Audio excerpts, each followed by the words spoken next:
an all-Asian cast is taking center stage in a major Hollywood film.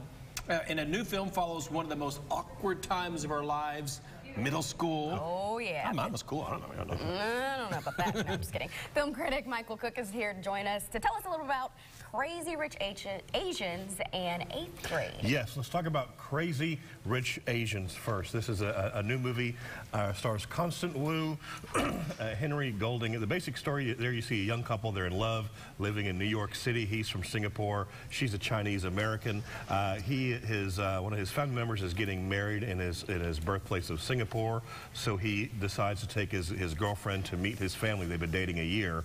Well, what he has neglected to tell her all along, that basically he's Prince William of Singapore, just crazy rich, to use the title.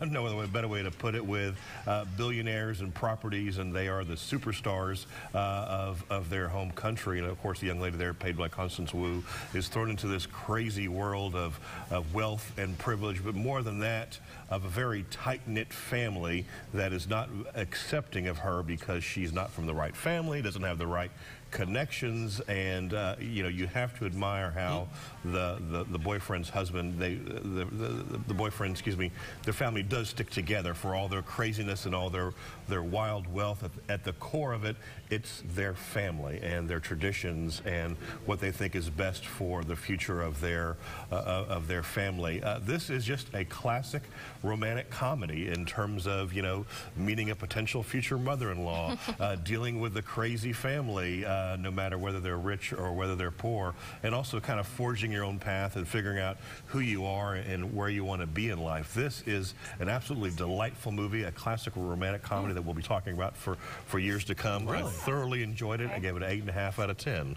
Okay. So if you haven't seen a good romantic comedy in a while, this is the one that I would definitely recommend. Okay. Now, the next movie to talk about is 8th Grade. This is the story there. You see a young girl named Kayla, played by Elise Fox, I believe her name is. This is a cast of people you don't recognize because they're all teenagers. I mean, this is a movie about the 8th grade. Here, the movie, the basic plot line is it's her last week of 8th grade. She's a very introverted young girl, very, you know, lonely, doesn't have a lot of friends, and, you know, social media is a big part of her life, and she's just trying to navigate that last week of 8th grade. You know, she'd like to have more friends, she'd like to be more outgoing, and she does these YouTube videos as more of a way to pep her own self up in terms of giving self-help ideas, and it's really just for her own sake. This is one of those movies, if you were in the 8th grade ever, you can relate to this movie. The frustration, the heartache, the parents, the trying to, you know, find friends. There you see Josh Hamilton plays her father. He's a very sweet and loving character, a little bit goofy, I guess, like all dads are in their own way, but trying to relate to his 8th grade daughter and what she's going through.